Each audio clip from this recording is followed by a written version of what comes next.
Hola, muy buenas tardes a todos. Bienvenidos a este séptimo webinar de AELEC, que en este caso es el último antes del verano, en este periodo de confinamiento y ahora empezando la desescalada. Nos volveremos a ver en septiembre, no sé muy bien el formato, pero este es el último antes del periodo vacacional. Y lo hemos dedicado con el título Almacenamiento de redes, una conversación pendiente a un tema de gran actualidad que nos va a ocupar mucho su regulación y su desarrollo en el futuro, que es el almacenamiento. Cuando yo empecé en el sector eléctrico, hace ya muchos años, en el año 88, cuando entré en red eléctrica, siempre te decían uno de los paradigmas de la energía eléctrica, a diferencia de los otros vectores, otros combustibles, otras energías, es que la electricidad no se almacena. Esto ha cambiado radicalmente. Hoy el almacenamiento es un elemento, es uno de los segmentos, uno de los pilares que va a estar presente en el modelo eléctrico al que vamos. Ya tiene carta de naturaleza en nuestro derecho positivo en España, a través del Real Decreto Ley 23/2020, que lo contempla como uno de los sujetos del sistema, el almacenamiento y los servicios de almacenamiento.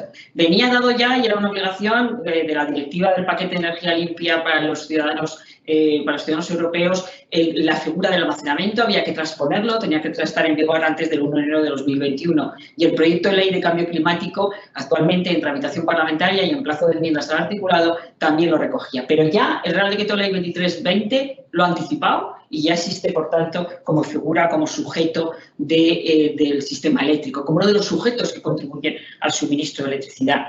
Se configura en el derecho europeo y es como uno de los pilares del sector, junto con la generación, el transporte, la distribución, la figura del consumidor final y la gestión de la demanda. Y según las últimas estimaciones, el sector del almacenamiento europeo va a generar 250.000 millones de euros en 2025. Estamos, por tanto, ante una actividad con un enorme potencial de crecimiento y en el futuro y largo de recorrido. En España, el almacenamiento, junto con la gestión de la demanda y la reducción de emisiones, es una alternativa a considerar antes de que se autoricen nuevas instalaciones de generación. Todo ello para permitir a los clientes activos, bien a través de su consumo, su capacidad de almacenamiento o la electricidad que autogeneran en ese autoconsumo, que puedan participar en todos aquellos mercados de electricidad. O sea, que tengan un papel de participación y, por tanto, de obtener una retribución en los mercados de electricidad. Por tanto, el cliente activo, la respuesta a la demanda y el almacenamiento son elementos clave de este nuevo marco normativo. El almacenamiento, por eso, despierta interés porque es una nueva figura, es una nueva forma de contribuir a ese suministro eléctrico y en el corto plazo es una solución idónea para contribuir a la integración de renovables, que son intermitentes, y a la disponibilidad de renovables en el sistema, para cumplir con los códigos de red, para contribuir a los servicios de ajuste, para reducir las necesidades de energía de respaldo y mejorar el suministro de energía eléctrica y en la calidad y en la fiabilidad. En el largo plazo, además, se espera que sea una realidad el almacenamiento a gran escala para aplicaciones estacionarias en plantas renovables. Tenemos ya almacenamientos disponibles, como es el almacenamiento hidráulico, de energía hidráulica, y tenemos también en fase de desarrollo numerosas tecnologías. Tenemos también distintos tipos de batería, almacenamiento de hidrógeno, almacenamiento de aire comprimido, sistemas de almacenamiento de calor y distintos tipos de almacenamiento de gas. O sea, muchas tecnologías en diferente grado y que pueden cumplir diferentes actividades o suplir determinadas actuaciones. El marco político de la Unión Europea no solo es la norma, sino también las iniciativas que toma la Unión Europea y por eso creó las nuevas estrategias en la Alianza Europea de Baterías. Y aquí juega un papel importantísimo el apoyo al I+D, a la I+D+I, es decir, a la investigación e innovación en tecnologías de almacenamiento y que pueden contribuir a esos nuevos mercados de electricidad que vamos a tener en el futuro. Todo esto encaminado a esa consecución de un sistema eléctrico y unos objetivos de reducción de emisiones. Para ello, hemos dedicado este webinar justo antes de vacaciones y hemos contado con el Grupo Gran Solar en la organización del mismo y con Luis Marquina, que va a moderar el webinar de hoy. Muchas gracias a Luis y al Grupo Gran Solar. Muchas gracias también a los participantes, que tenemos a Pablo Izaguirre, socio de MRC, consultores de MRC Spain y experto en análisis de mercados eléctricos, a Irene Bartol, secretaria general de la Asociación de Empresas Eléctricas, ASEME, y a Pedro González, bien conocido por todos vosotros, director de regulación de AELEC. Muchísimas gracias a todos por conectaros de nuevo. Muchas gracias a los que participan y cuando quieras, Luis, tienes la palabra. Hola a todos, buenas tardes. Muchísimas gracias a AELEC, antes de nada, por darnos la oportunidad de participar como moderadores en este en este webinar, que aunque ya se acaba el mes de julio, todavía parece que hay gente con ganas de seguir escuchándonos, ¿no? Poco tengo que añadir a lo que dice o lo que ha dicho Marina. Realmente el almacenamiento está en boca de todos.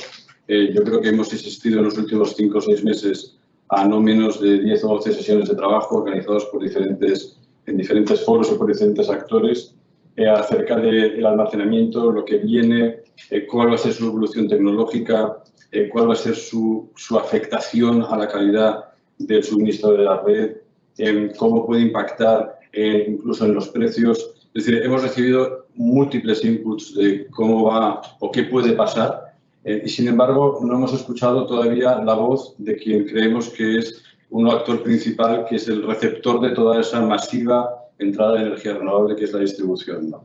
Creo que este webinar es muy pertinente tal y como está planteado, porque redes y almacenamiento tienen una conversación pendiente y que nos encantaría que esta sea esta conversación. Y para eso tenemos un plantel que yo creo que es idóneo.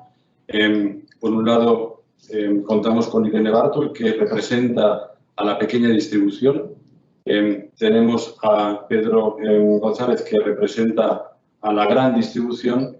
Y tenemos también el placer de contar con Pablo Izaguirre, que es experto en mercados y es el que, de alguna manera, nos va a ayudar a poner el escenario de futuribles en situación para que entre los tres, con ayuda un poco de todos, podamos ir entendiendo la distribución, dónde está, hacia dónde va, ante lo que se avecina, ¿no? Bueno, gracias a todos. Yo, si os parece, os plantearía una primera pregunta de entrada y propondría que Pablo la contestara. Pablo es socio de MRC. MRC es una firma de consultoría de enorme prestigio, con un gran conocimiento a nivel mundial y un gran reconocimiento mundial. Y Pablo, dentro de MRC, es una figura principal, sobre todo en la regulación y en el desarrollo de estudios de la parte financiera de mercados regulados y no regulados, ¿no? Pablo, yo os haría esta primera pregunta y, si quieres, lanzas tú la primera respuesta, Pablo. ¿Qué es lo que se avecina, ¿no?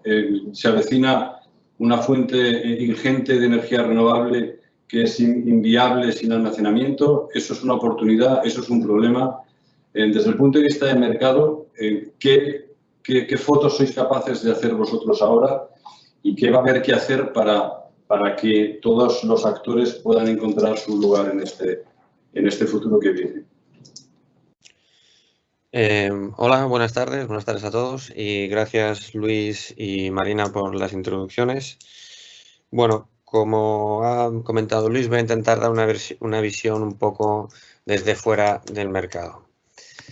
A ver, nosotros lo que pensamos es que actualmente el mercado español está en una fase de transición debido al aumento de la capacidad de energías renovables no gestionables y a la vez la retirada de parte del parque convencional. Entonces, en esta situación el almacenamiento puede jugar un papel muy relevante, pero de momento su marco legal está incompleto y está de alguna manera lastrando su desarrollo. Bueno, según el PNIEC, se supone que se van a instalar 25 gigavatios más de eólica, unos 30 más de fotovoltaica y que se va a triplicar la capacidad de termosolar. Además de eso, bueno, se supone que va a llegar hasta 2.500 megavatios de desarrollo de baterías. A día de hoy ya existe bastante capacidad de almacenamiento en la red. Está el bombeo puro, que son unos 3,3 gigas, y las centrales de bombeo, hidroeléctricas, que también tienen bombeo. Y además tenemos las termosolares que, según datos de Protermosolar, pues podrían aportar unos 870 megavatios más de almacenamiento. Hasta ahora las baterías no han tenido una presencia anecdótica.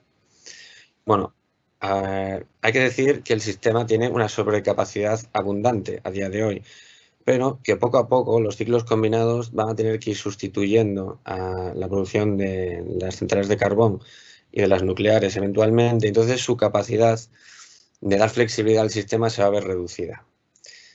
Lo que va a pasar es que con el aumento de la capacidad renovable se van a producir unas fases de transición entre las horas centrales del día, tanto por la mañana como por la tarde, en las que el sistema tenga que hacer frente a la reducción del pico de producción fotovoltaico. Por las noches va a pasar algo parecido con la producción eólica. Pero vamos, que el sistema va a tener que tener una serie de centrales que estén a la espera y que puedan, de manera casi inmediata, subir y bajar. Entonces ahí las tecnologías que más flexibilidad puedan aportar, como sería el caso de las baterías, van a tener cada vez más valor. Sin embargo, si tenemos en cuenta los objetivos que hay actualmente, que son de 2.500 megavatios para el año 2030, bueno, las baterías tampoco van a tener un papel tan destacado en darle soporte al sistema a gran escala. Lo que sí que va a ocurrir es que cada vez más las restricciones van a ir cambiando de la red de alta tensión a las redes de distribución.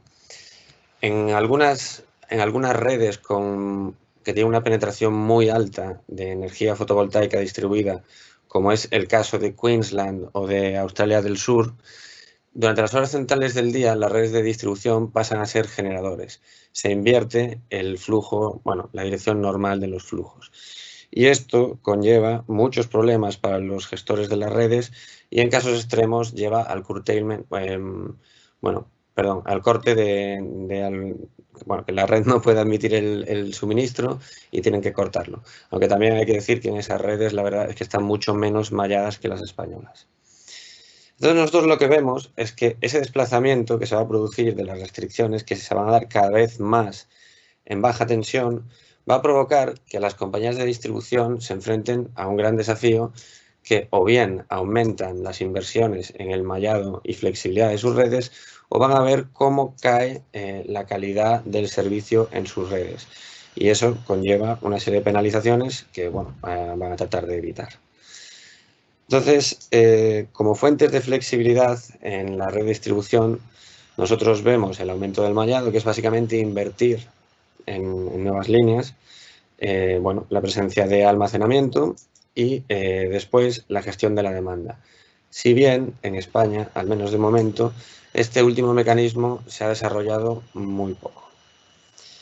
A día de hoy y desde principios de 2020, como comentaba antes Marina, las baterías ya pueden participar en los mercados de servicios auxiliares. Antes solo podían participar en el mercado diario.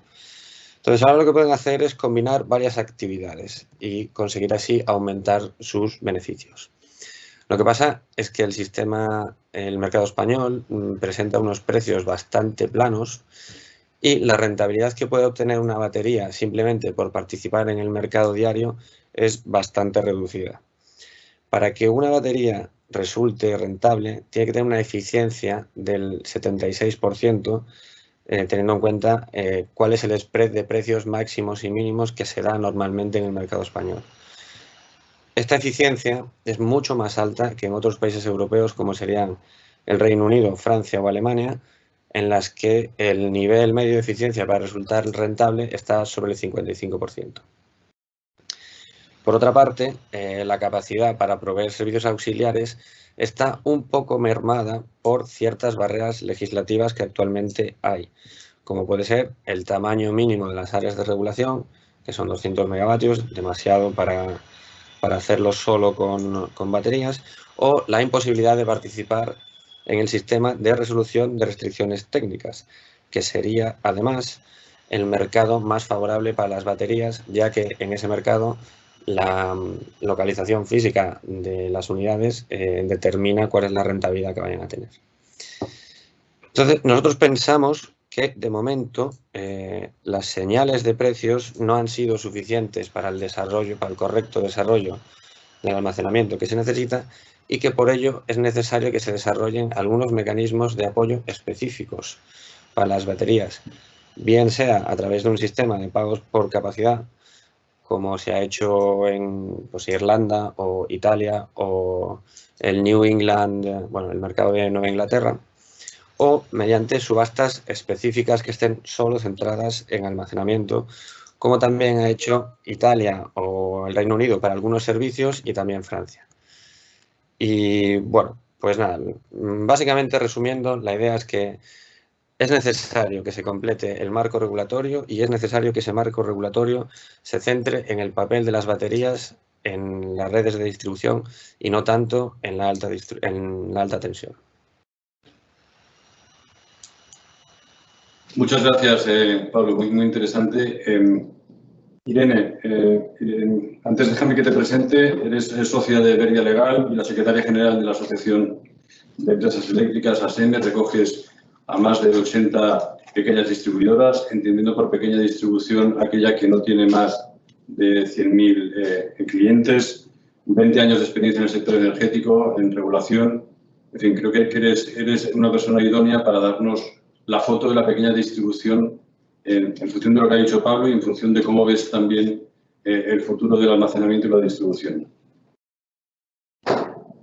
Muy bien, Luis, muchas gracias por la introducción y gracias a ELEC por invitarme a participar en el webinar. Bueno, siguiendo un poco el hilo de lo que inicialmente ha comentado Marina y Pablo, es evidente que en el nuevo escenario de transición energética y descarbonización y la gran presencia de renovables que se contempla con el escenario del PNIEC va a traer la necesidad de introducir una mayor flexibilidad en el sistema eléctrico. En este sentido, el despliegue y la implantación de los recursos distribuidos y, por lo tanto, conectados a distribución van a tener un papel crucial en este nuevo escenario. No solo la gestión de la demanda, sino también la recarga inteligente, la gestión inteligente de la recarga para vehículos eléctricos y, como no, también el almacenamiento. En este sentido, lo ha comentado Marina, el Real Decreto Ley 2320 ya por primera vez ya se contempla la figura del almacenamiento en la legislación española y en este sentido es indudable que nos enfrentamos a un reto no solo tecnológico, sino también a un reto regulatorio, puesto que hasta hace poco se partía de la premisa del hecho de que producción y consumo debían casarse en tiempo real y esto con el almacenamiento se rompe. Es evidente, el almacenamiento como tal ya existía en el sector, la hidráulica de bombeo, y de hecho España es en el entorno de la Unión Europea es quien tiene mayor capacidad de hidráulica de bombeo, pero el gran elemento disruptivo en el almacenamiento es desde el punto de vista del consumidor. El hecho de que la Directiva de Mercado Interior le otorga al consumidor un papel activo en el nuevo escenario implica que el consumidor como tal puede gestionar instalaciones de almacenamiento, puede participar en todos los mercados y ese es un elemento fundamentalmente que cambia todo el escenario. Estamos, por tanto, en algo completamente nuevo, no solo desde el lado del consumidor, sino por descontado también desde el lado de la distribución, como ha dicho Pablo. El hecho, la implantación de estos recursos distribuidos puede traer consigo, de alguna forma, congestiones en las redes, con lo cual la introducción de la flexibilidad, como he comentado, es algo completamente indispensable. Muchas gracias, Irene. Pedro, te voy a presentar a ti también, aunque eres sobradamente conocido, director de regulación de ELEC, máster en Economía Industrial, vicepresidente del Comité de Estudios Industriales del Business Europe y aparte participas como representante de ELEC en la CNMC, Euroelectric, COE, etc. Y creo que tienes una enorme experiencia y eres un gran representante de la voz de la gran distribución en este panel. ¿Cómo ves tú y cuál sería la visión que hace la gran distribución ante el reto que viene y cómo se enfrenta al almacenamiento y cómo encajaría el almacenamiento en este ecosistema? Bueno, muchas gracias, Luis. La verdad es que las dos ponencias o las dos primeras intervenciones, la de Pablo, la de Irene, pues yo creo que han rescatado muy bien todos los puntos que ahora mismo son cruciales cuando hablamos del almacenamiento. En general, el almacenamiento, creo, y yo creo que ellos lo han dicho bastante bien, requiere 4 puntos fundamentales por repasarlo. En primer lugar, existe la necesidad de almacenamiento. ¿Existe realmente esta necesidad? Y yo creo que, como muy bien señalaba Pablo, esta necesidad existe en el momento que tenemos un país como España que está en un proceso de transición hacia una energía limpia y sostenible. Esto está manifestado en el PNIE con unos objetivos que marcamos a 2030 y que efectivamente va a multiplicar por 3 la capacidad, pero no solamente la capacidad, sino también la producción. Vamos a pasar de 65 teravatios hora de producción renovable en el año 2015, teníamos aproximadamente a más de 200 en el 2030. Y como bien señalaba Pablo, pues el 90% de esta nueva capacidad va a ser de carácter intermitente, lo cual hace que el almacenamiento sea especialmente interesante. Y es aquí donde nos vamos al segundo de los puntos. Hay una tecnología que pueda dar este almacenamiento. Y la respuesta, obviamente, pues como ya se ha dicho también, es sí. Tenemos el bombeo como una tecnología ya existente, contrastada y que además tiene el atractivo que es de carácter renovable. Y por otro lado, tenemos un montón de tecnologías que están viniendo, unas con un grado de madurez distinto de las otras. Aquí quizá, y lo más destacado, y por eso en esa línea va probablemente el PNIEC, hablamos de las baterías de ion litio como el futuro más inmediato, en el cual yo creo que la mayoría de tecnólogos está apostando decididamente por esta tecnología. Para darnos cuenta, en el año 2012, el 38% de la capacidad de baterías tenía que ver con el ion litio, y 5 años después, en el 17, este porcentaje pasa del 38% al 92%.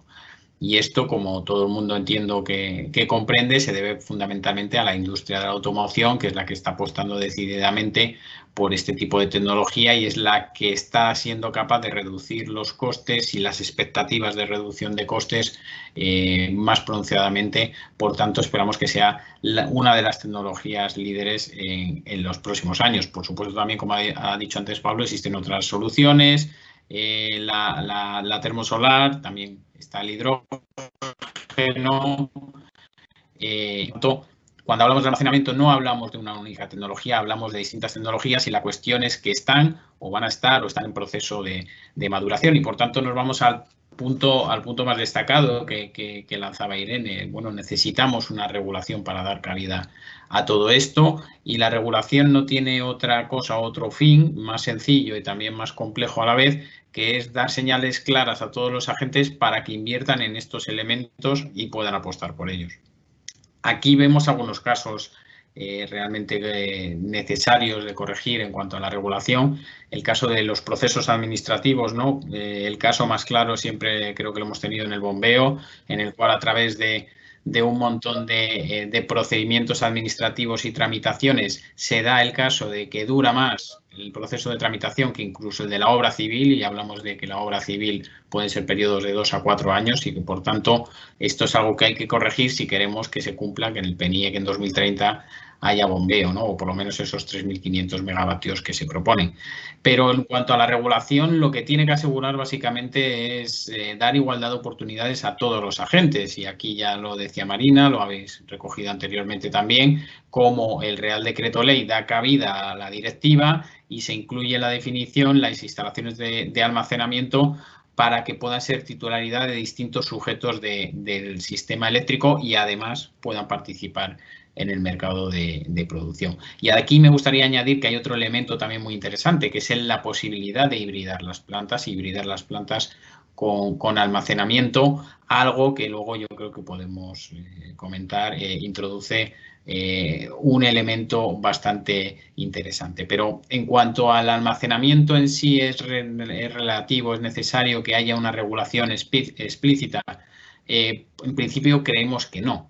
Lo que hay es que recoger determinadas circunstancias específicas o el reconocimiento específico que pueda haber en determinadas situaciones para ofrecer esa igualdad de oportunidades para todos. Y aquí me voy al último punto, que una vez que tenemos la regulación hace falta un mercado. En España, como bien ha comentado Pablo, tenemos una serie de mercados, hay otros pendientes de desarrollar, hay otros en los que el almacenamiento es una figura muy interesante porque tiene la capacidad de dar una serie de servicios al sistema que a día de hoy no están retribuidos y concretamente pues no hablo solamente de la seguridad del sistema y la firmeza de la potencia con los mecanismos de capacidad, pero sí que voy a lo que comentaba Irene anteriormente sobre la flexibilidad y las redes. Aquí es donde encontramos de nuevo la posibilidad de que se estén produciendo determinadas congestiones en las redes de distribución. Una manera de solucionarla puede ser directamente a través de la creación de esos mercados locales, y esto habría que desarrollarlo regulatoriamente porque a día de hoy no existe, a pesar de que existen determinados proyectos piloto que ya se están planteando.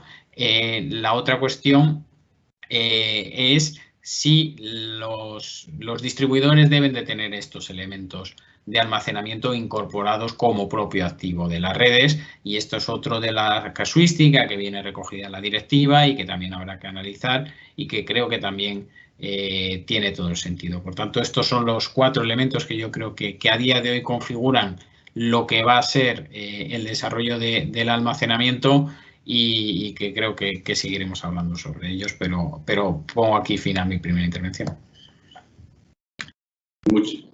Muchísimas gracias, Pedro.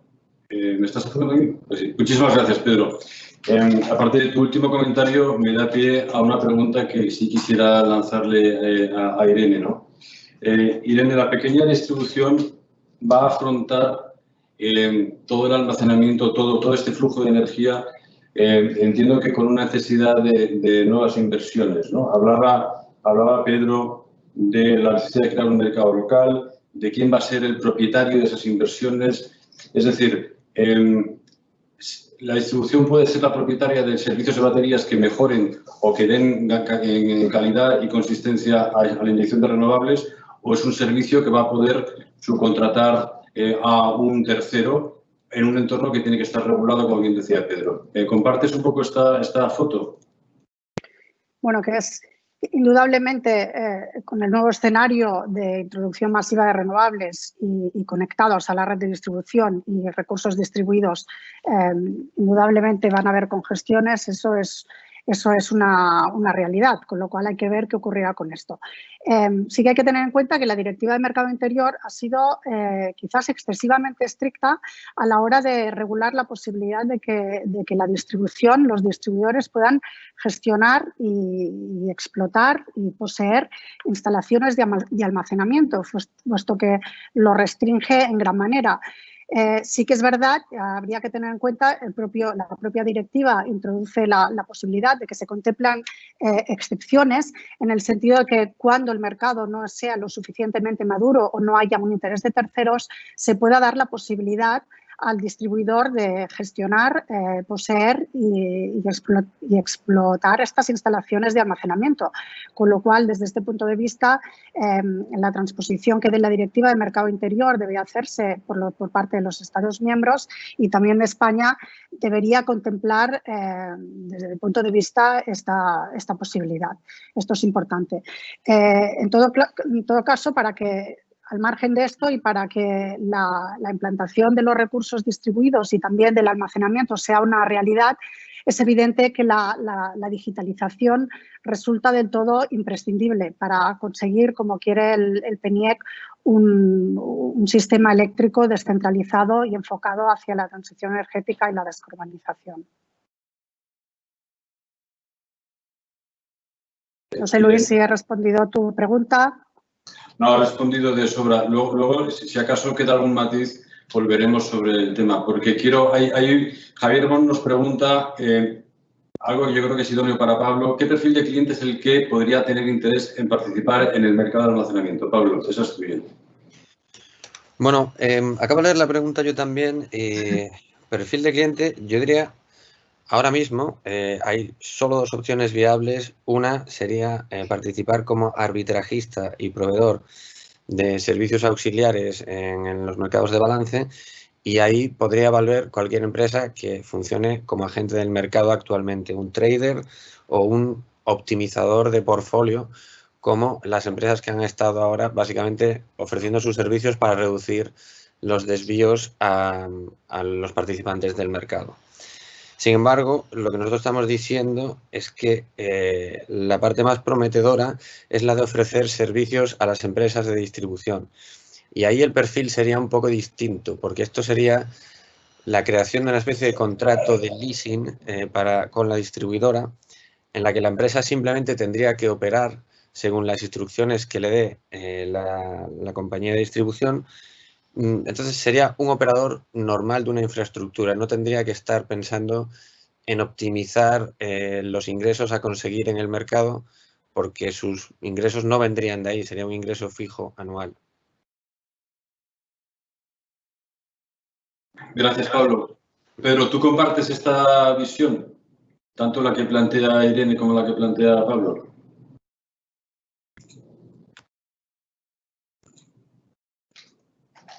Tienes que... El micrófono. El micrófono.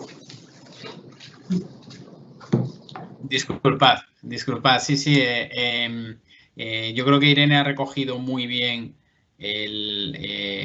dónde está el entorno regulatorio. Y yo creo que Pablo ha definido muy bien cuáles son las posibilidades de interacción entre los agentes que participan en un mercado con los distribuidores, ¿no?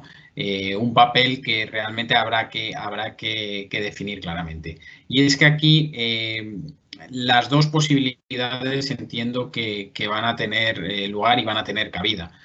Por un lado, creemos que el principal reto que afronta la red de distribución es, como no puede ser de otra manera, la de mantener y garantizar el suministro eléctrico en todo momento. Y esto, básicamente hasta ahora, se ha venido realizando a través de una planificación en la cual se construyen toda una serie de activos para garantizar el suministro a los consumidores. Sin embargo, todos somos conscientes de que determinados desarrollos de líneas en determinados entornos, principalmente rurales o de otro tipo, podemos ver cómo esas tramitaciones o esas ejecuciones de desarrollos de líneas se vuelven tremendamente complicados al estar en entornos medioambientalmente sensibles o cualquier otro tipo de razón. Por tanto, una solución óptima es el uso del almacenamiento sustituyendo esos desarrollos de línea. Por tanto, en esos casos tiene todo el sentido de que sea el distribuidor el que tenga ese activo en su poder y pasa a ser un activo propio como lo son las líneas eléctricas. Por supuesto, esto, y entendemos que esta es la línea y la filosofía que marca la Directiva Europea, no puede realizarse si no es con el adecuado consentimiento del regulador, y para ello pues habrá que demostrar que esta es una alternativa eficiente, que es una alternativa necesaria y que va a resolver una serie de problemas que de otra manera no se pueden resolver. Por tanto, será necesario un análisis coste-beneficio o una justificación oportuna que muestre todo eso. Entonces, en ese entorno entendemos que puede tener cabida las baterías dentro del uso de las redes. Y por otro lado, resulta obvio que si es verdad que nos vamos a este entorno de producción masiva renovable,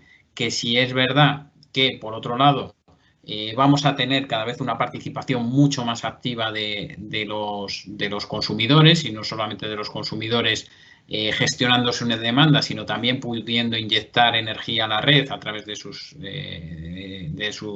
su autoconsumo, de sus excedentes de autoconsumo, o a través de esa generación distribuida conectada a las redes de distribución, y teniendo en cuenta que probablemente, y como indican muchos de los estudios que se están realizando ahora mismo en la Unión Europea, el 90% de la conexión de renovables va a tener lugar en las redes de distribución, va a surgir toda una serie de elementos por un lado, o bien de excedentes sobrantes de producción renovable, o por otro lado, de congestiones relacionadas con el consumo, en las que el almacenamiento pasa a tener un papel destacado, y esto se puede resolver, estas congestiones, a través de dos herramientas, como ya se ha comentado, o bien por un lado el uso de contratos en los que directamente el distribuidor pueda comprar esos servicios al almacenamiento directamente, o por otro lado se puede resolver a través de un mercado cuando las condiciones así lo faciliten, y aquí hablamos siempre de estos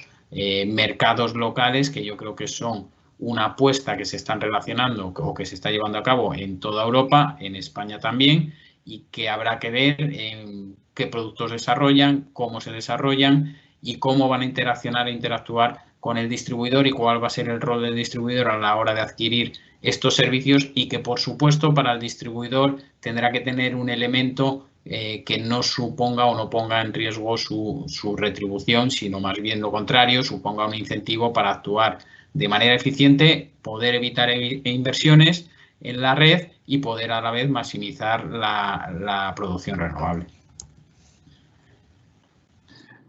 Gracias, Pedro. La verdad es que, gracias. Siempre que terminas con, y me permite hilar exactamente con la siguiente pregunta, que además va siempre a Irene, pobrecita, así que sigamos con la rueda. Irene, comentaba Pedro que, bueno, están por definir cuáles son los roles de los diferentes actores, ¿no? Y en qué medida el almacenamiento va a representar una oportunidad de negocio si hay un incentivo para que así sea. ¿Cómo lo veis vosotros? ¿Cuál veis vuestro rol? ¿Y veis una oportunidad de negocio en el almacenamiento o lo veis como una tarea titánica a la que tenéis que hacer frente y no sabéis muy bien cómo? ¿Dónde está vuestra posición?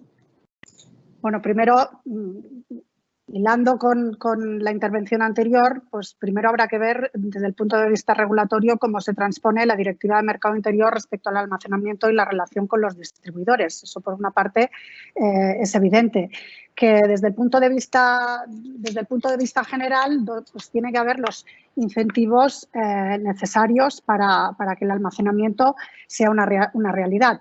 Desde el punto de vista de las redes, el marco regulatorio deberá compatibilizar, yo creo, dos aspectos importantes. Por una parte, pues con la metodología retributiva, pues el hecho de incentivar, por una parte, la expansión de la red, y puesto que estos recursos distribuidos van a estar conectados a distribución, es probable que eso suponga una mayor necesidad de expansión o repotenciación de la red. Creo que se ha hecho una pregunta en este sentido por parte de algunos asistentes y no tanto desde el punto de vista de transporte. Esto por una parte, y después ya lo ha dicho Pedro también, que hayan los incentivos para de alguna forma con la capacidad existente de la red de distribución pues se pueda gestionar de una forma más eficiente, teniendo en cuenta que puede aportar la posibilidad de que el almacenamiento aporte flexibilidad a las redes y, por lo tanto, pues gestionar valga la redundancia, las congestiones que se puedan desarrollar en las redes. Importante, como lo ha dicho Pedro, por descontado, tener en cuenta en primer lugar que la obligación del distribuidor es garantizar la calidad de suministro. Pablo lo ha comentado también al principio y, por lo tanto, importante seguir asegurando que el hecho de que la red sea fiable y que haya una fiabilidad del suministro. Por otra parte, toda la introducción de esta generación renovable y de todos los elementos, tanto la gestión de la demanda y este papel activo del consumidor con el almacenamiento y demás, eso sin duda va a suponer la asunción de nuevos roles por parte del distribuidor. Y como tal, incluso creo que hay que abandonar la palabra distribuidor y es un gestor de la red de distribuidor. Es decir, hay que hacer frente y gestionar no solo conceptualizar la distribución desde el punto de vista tradicional, que es la construcción y operación de las redes, sino además gestionar todos estos flujos de energía que se van a convertir en bidireccionales por este papel activo que asume el consumidor y, por lo tanto, ahí sin duda el distribuidor tiene una asunción de estos nuevos roles. Y en este sentido la regulación, tanto en cuanto estamos hablando de una actividad regulada, no solo en su funcionamiento, sino también en lo que es su retribución, es básica para dar los incentivos necesarios para que el distribuidor pueda de alguna forma compatibilizar esa construcción de la red, esta expansión de la red, con la utilización de mecanismos de flexibilidad que pueda aportar los recursos distribuidos. Muchísimas gracias, Irene. Has hecho mención en anteriores intervenciones a la digitalización. Me parece que es un papel clave y es uno de los grandes retos tecnológicos que tenemos, que va absolutamente acompañado a la electrificación y, por lo tanto, al almacenamiento y a la gestión, gestión hipereficiente, ¿no?, de todo lo que está por venir. Pablo, yo quisiera preguntarte algo que me parece que hemos hablado en ocasiones, ¿no? Y que creo que formaba parte de tu primera intervención. Es decir, la creación de un mercado de ingresos, ¿no? Que de tal manera que el almacenamiento pueda recibir ingresos por diferentes capas de servicios que presta, necesitaría el soporte de algún tipo de potencia firme o potencia por capacidad. Algún ingreso en este sentido, sea formato subasta o no, ¿no? ¿Podrías extenderte un poco más en esta visión? Sí. Perdona. Hasta ahora, bueno, en los últimos años se han ido desarrollando en Europa y en los mercados estadounidenses una serie de mecanismos de pagos por capacidad que, bueno, vienen a completar el dinero que dejan de percibir las unidades que funcionan en los picos, o en este caso, que dado que los mercados no están revelando el valor total de la flexibilidad, esos ingresos que dejan de percibir quienes sí pueden dar flexibilidad, hay que completarlos mediante los pagos por capacidad. La tendencia en los últimos años en Nueva Inglaterra, en el JPM, en Irlanda, en Italia, ha sido recurrir a un sistema centralizado de opciones. Es decir, lo que hace cada una de las unidades que reciben los pagos por capacidad es que están sujetos a un compromiso de estar disponibles en el momento en el que el sistema lo necesite, bien sea porque falta capacidad o porque falta flexibilidad, y a cambio de eso lo que tienen es un cap en los precios que bueno, garantiza que si el precio del mercado que tomas como referencia, ya sea el spot o un mercado de balance, pasa del nivel máximo que has fijado, tú solo cobrarías ese nivel. Entonces, lo que está haciendo el sistema es comprar un seguro de precios, un seguro contra los picos de precios a cambio de que ese generador esté siempre disponible en cuanto lo necesite el sistema. Y bueno, el hecho de que sea un sistema de opciones, porque es una especie de seguro, pero tipo call. Entonces, lo que hace es ponerle un techo al precio, pero no estás distorsionando los precios del mercado. No sé si he abarcado todo lo que quería saber al respecto. Sí, correcto. Muchas gracias. Pedro, nos pregunta Jesús de la Parra una pregunta que es bastante interesante. Si las distribuidoras, en vez de invertir en flexibilidad, en lugar de invertir en red, invierten en flexibilidad, ¿cómo puede afectar la retribución a la distribución pasando de una cuantía fija para CAPEX en red a una retribución variable según las necesidades de cada momento? Gracias, Luis. La verdad que la pregunta es muy interesante, de Jesús. Yo creo que además este es uno de los grandes temas a los que va a haber que abordar en el futuro, cuál es la estructura retributiva o la metodología retributiva que mejor se adapta a las nuevas necesidades de la distribución. Como bien decía Irene, estamos cambiando la visión del distribuidor, donde ha pasado a ser un propietario de red a ser, va a tener que ser un operador de red, y esto introduce una serie de incentivos o una serie de funciones que hasta día de hoy no venía realizando. La realización de estas o de todas estas nuevas funciones va a venir marcada obviamente por la entrada masiva de renovables, como hemos estado hablando, por esa activación del consumidor, y esto lógicamente va a tener que evolucionar el distribuidor para dar salida a todas estas nuevas situaciones. Esto tiene que modificar la metodología, porque pasamos de un esquema, el actual, en el cual el distribuidor invierte en función de unos activos que están aprobados por el regulador y por el que obtiene una tasa de retorno fijada también por el regulador durante un periodo de vida. El escenario que se está dibujando ahora y que se apunta a la pregunta es, bueno, si yo dejo de invertir en esta red y empiezo a utilizar otros elementos de flexibilidad que estoy utilizando a través de un tercero, ¿cuál es el incentivo real del distribuidor o cómo afecta esa variabilización del uso de las infraestructuras para la gestión de la red? Esquemas adicionales o esquemas alternativos interesantes, y yo creo que es lo que vamos a tener que ver a futuro, los tenemos por ejemplo en el Reino Unido, donde no tenemos esa división de OPEX, CAPEX, sino que hay una visión de TOTEX, en el cual no importa tanto que inviertas en CAPEX o en OPEX, sino que se mira el conjunto total y se exige una eficiencia, y esto le permite al distribuidor optar por las distintas posibilidades a la hora de utilizar o bien mecanismos de flexibilidad o bien expansiones de red en función de las necesidades, obviamente, de gestión, en función de los tiempos y en función de una planificación que obviamente siempre tiene que aprobar el regulador.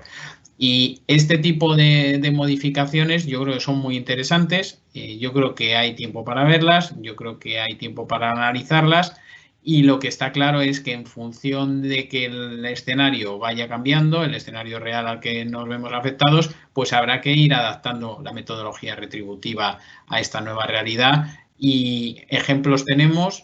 Y se trata de adaptar, recoger las mejores experiencias, intentar traerlas a nuestro mercado, y a partir de ahí pues dar un incentivo claro al distribuidor para que siga operando de manera eficiente como lo hace hasta ahora. Muchas gracias, Pedro. Nos pregunta David Robinson, y creo que es idónea para Irene, si tiene sentido tener una regulación separada de remuneración y objetivos diferenciados para el operador del sistema de distribución y para la compañía que es dueña de la red. ¿Cómo lo ves? Bueno, a ver si entiendo la pregunta exactamente. Actualmente el sistema retributivo se basa fundamentalmente en el tema de la valoración de los activos y otras actividades relacionadas con la actividad de distribución, pero entramos en un nuevo escenario completamente distinto, como hemos dicho. Todo el tema de la gestión de estos flujos de energía bidireccionales y sin duda también la importancia que adquieren los datos, la gestión de los datos en todo este nuevo escenario, pues esto, el sistema retributivo tendrá que de alguna forma adaptarse para contemplar todo este escenario. Y como decía Pedro, la metodología tendrá que adaptarse a todo este escenario. Actualmente lo que son, pues se ha introducido antes el tema de los mercados locales para hacer frente a estas congestiones, todavía regulatoriamente no está definido. O sea, hay de alguna forma proyectos piloto, pero esto deberá desarrollarse regulatoriamente. Entonces, habrá que ver hacia qué sistema vamos, como ha dicho Pedro, en el Reino Unido, pues el sistema del TOTEX, o cómo se va de alguna forma desde el punto de vista regulatorio a contemplar en España. Pero sin duda que la metodología retributiva se tendrá que adaptar a esta nueva situación, eso es indudable. Irene, César lanza, la verdad es que hay muchísimas preguntas, esto la verdad es que nos anima a todos mucho porque está teniendo muy buena acogida. Pedro, nos pregunta César lanza sobre la complejidad de plazos de tramitación y autorización de instalaciones de bombeo, que evidentemente ahí hay un cuello de botella, sobre todo de cara a resolver el corto plazo, ¿no? Las baterías, digamos que electroquímicas darían solución a 2-3 años vista. En 2-3 años vista es muy difícil tener instalaciones de bombeo plenamente autorizadas, ¿no? Se habla incluso de entre 7 y 10 años para tenerlo. ¿Cómo enfocáis estos? O sea, ¿dónde veis que hay un problema y dónde veis que hay una solución? Gracias. Bueno, en realidad, como comentaba al principio, este es un gran problema porque tenemos un PNIE que prevé 3.500 megavatios nuevos de bombeo, y si realmente vamos a demorar la posible puesta en construcción o el funcionamiento durante 10 años, estaremos al final de la década y probablemente no hayamos cumplido este objetivo, con lo cual estamos perdiendo una oportunidad bastante buena de poder llevar a cabo esto, ¿no?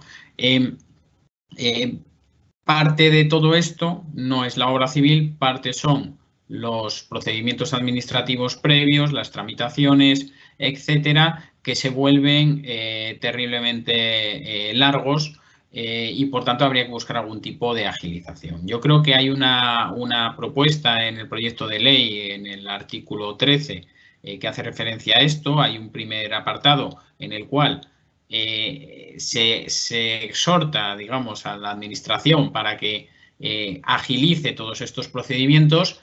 Esto tiene claras connotaciones positivas. Sin embargo, luego vemos un segundo apartado en el cual lo que vemos es que se dice que ese nuevo bombeo podría estar sujeto a otro tipo de condicionantes a la hora de su operación.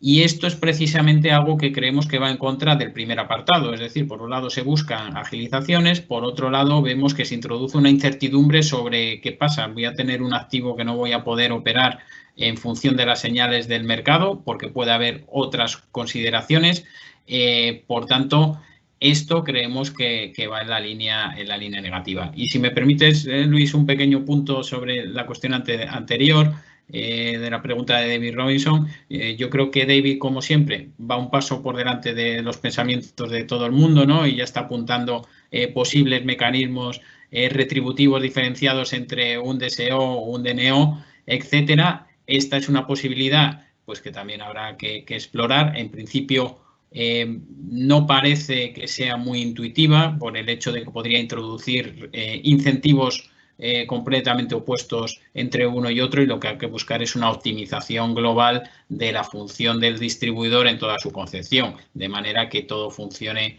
de manera eficiente. No obstante, pues este es, desde luego es otro de los debates que habrá que tener a futuro. Gracias, Pedro. Pablo, nos preguntan si conoces algún país que el formato este del leasing que has comentado esté funcionando, y yo te diría, yo creo que UK es por hoy, junto con Estados Unidos, no todos Estados Unidos, algunos estados de Estados Unidos y Australia, los países que van en la avanzadilla, ¿no? ¿Tú podrías darnos una pincelada del mercado UK en 30 segundos? Bueno, el mercado UK es un poco distinto. Se hicieron unas subastas específicas para proveer determinados servicios, que si no recuerdo mal es el de Fast Reserve. Entonces hice unas subastas y los que ganaban conseguían unos contratos de 5 años en los que obtenían una rentabilidad por proveer el servicio. Esto viene a ser un poco parecido a lo que nosotros estamos sugiriendo, es decir, que una distribuidora subaste ese mismo servicio a desarrolladores de almacenamiento y que ellos, en vez de darle Fast Reserve, lo que hagan es solucionarle las restricciones que pueda tener dentro de la red. Respecto al leasing, actualmente no existe como tal ningún país que lo esté implementando, pero en Chile lo que sí te permiten es que tú, si pones unas instalaciones de almacenamiento, pases a formar parte de la red de distribución. Entonces serías un microdistribuidor dentro de la red de distribución que hay en esa zona y toda tu operación vendría determinada por la red de distribución a la que estás conectado. Básicamente te garantizarían un pago fijo anual, que es una anualidad que representa una rentabilidad a la inversión y que te cubre la operación y mantenimiento de la planta. Nosotros lo que proponemos es que ese sistema sea el que se utilice. Eso es equivalente a un contrato de leasing que cubre las dos partes, la rentabilidad a la inversión y la operación y el mantenimiento. Lo que pasa es que esto, bueno, es la propuesta regulatoria que estamos haciendo para solucionar el problema, sobre todo en aquellos casos en los que las distribuidoras no tengan dinero suficiente para realizar la inversión o no se les permita regulatoriamente tener almacenamiento. Pablo, Irene, nos pregunta Luis Fontán, bueno, de hecho da por hecho que el almacenamiento va a mejorar la red de distribución, todos confiamos que eso es así, y nos pregunta si crees que una agregación de renovables y almacenamiento en una microred permite una gestión más fiable de la energía en distribución y más eficiente, o si sería más interesante que los activos y el almacenamiento estuvieran separados.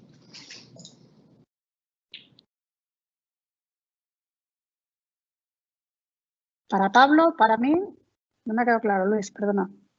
Yo creo que si te sientes cómoda con la pregunta, adelante con la respuesta. Bueno, las microredes es cierto que también van a ser un elemento totalmente nuevo y disruptor en todo en el nuevo escenario y tiene sentido sobre todo en sistemas pues aislados, insulares, donde de alguna forma ya se están planteando microredes a nivel mundial en estos escenarios. ¿Que va a permitir una gestión más fiable de la energía en distribución? Bueno, sin duda el almacenamiento es una fuente de flexibilidad como tal, pero el hecho que hemos comentado antes también, que el distribuidor se le ha limitado enormemente a través de la directiva la posibilidad de gestionar instalaciones de almacenamiento, pues bueno, en este sentido el papel más activo de alguna forma lo tendrá el consumidor, pero sin duda en las microredes que están conceptualizadas desde renovables y con almacenamiento, pues va a ser una opción viable, sin duda. Muchas gracias, Irene. Nos pregunta Carolina Vereda algo que es idóneo para Pedro, que se mueve en las altas esferas como se mueve AELEC, y es, ¿tenemos alguna idea de cuándo el regulador va a empezar a regular los mercados locales de flexibilidad? Gracias, Carolina. Pero, bueno, en realidad, bueno, ya tenemos una circular donde se provee la posibilidad de que haya proyectos demostrativos. Entonces, a partir de aquí, yo creo que es el escenario idóneo para que la propia comisión pueda desarrollar o pueda solicitar este tipo de proyectos. Al margen de esto, tenemos el ejemplo del proyecto del IDAE que está haciendo en IREMEL, en el cual a través de 7 proyectos demostrativos, o aunque haya iniciado de momento, creo que está activo 1, va a intentar analizar cuáles son las posibilidades de entre otros elementos, ver cómo funcionaría el almacenamiento, cómo funcionarían esos mercados locales, qué tipo de productos podrían venderse en esos mercados y cuál sería el rol del distribuidor en todo esto. Estas llamadas sandboxes, ¿no?, o proyectos demostrativos, yo creo que van a ser muy útiles. Yo creo que deben de estar en la agenda de todos los reguladores, no solamente el español, sino que el resto de reguladores europeos se están moviendo a distintos niveles y francamente espero que se empiecen a producir más pronto que tarde, porque yo creo que tenemos todos mucho que aprender.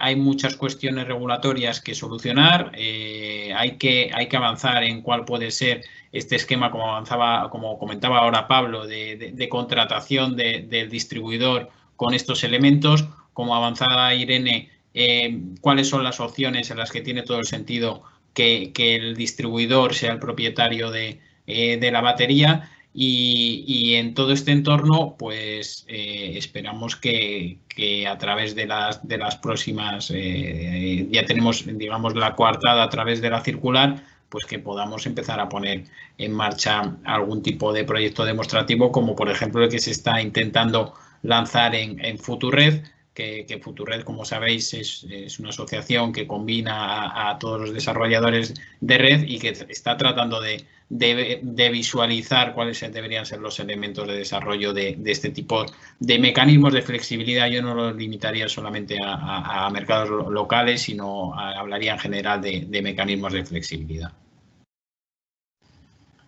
Bueno, muchísimas gracias a los tres. Estamos en tiempo. Creo que ya no podemos decir que almacenamiento y redes sea una conversación pendiente. Ya está lanzada. Ahora hay que seguir adelante. Ha sido muy interesante vuestra participación. Os damos desde aquí, desde AELEC y Gran Solar, las gracias a Irene, a Pedro y a Pablo. Y nos convocamos para la siguiente, que espero que sea pronto. Que paséis un buen verano. Y por mi parte, Marina.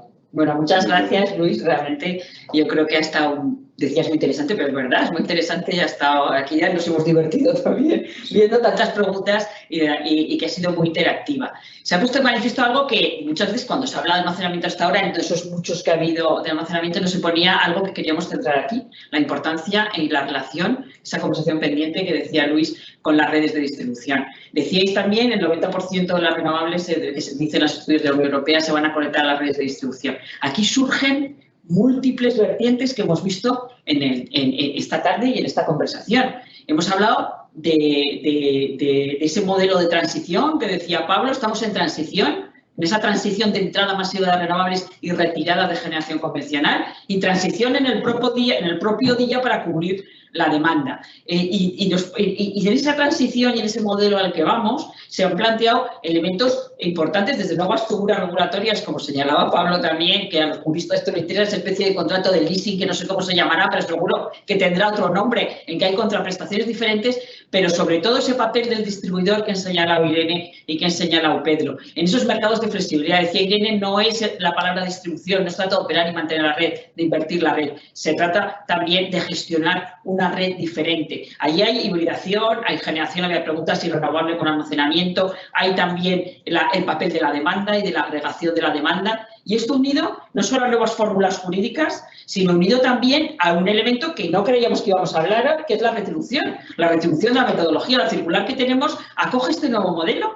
cómo se encaja. Se han planteado estas cuestiones y se ha planteado una cuestión que habrá que ver en la transposición de la directiva. Se ha planteado el debate. Las redes, los distribuidores deben tener la titularidad de sus activos que evitan inversiones. ¿Son supuestos excepcionales? ¿Cómo se regulan las excepciones que prevé la directiva? Yo creo que tenemos muchos elementos de los que hablar y realmente aquí la red de distribución juega ese papel y esos servicios que va a prestar el almacenamiento en esos mercados de flexibilidad con diversas fórmulas jurídicas. Muchísimas gracias, Luis. Has hecho una estupenda moderación. Muchas gracias, Irene, Pablo y Pedro. Gracias por vuestra participación. Gracias a todos por conectaros. Muy buenas vacaciones. En torno a mitad de septiembre volveremos a reanudar estos webinars. Tenemos mucha agenda regulatoria para los 4 últimos meses del año. Este mismo mes tenemos 3 audiencias o 3 procedimientos de consulta, subastas, cargos, acceso y conexión, todos decretos importantísimos que van a configurar el futuro. Pero parte del futuro está en lo que hemos hablado hoy, en el almacenamiento y las redes. Bueno, muchas gracias y buenas tardes a todos. 5 en punto, ¿eh? Adiós. Claro.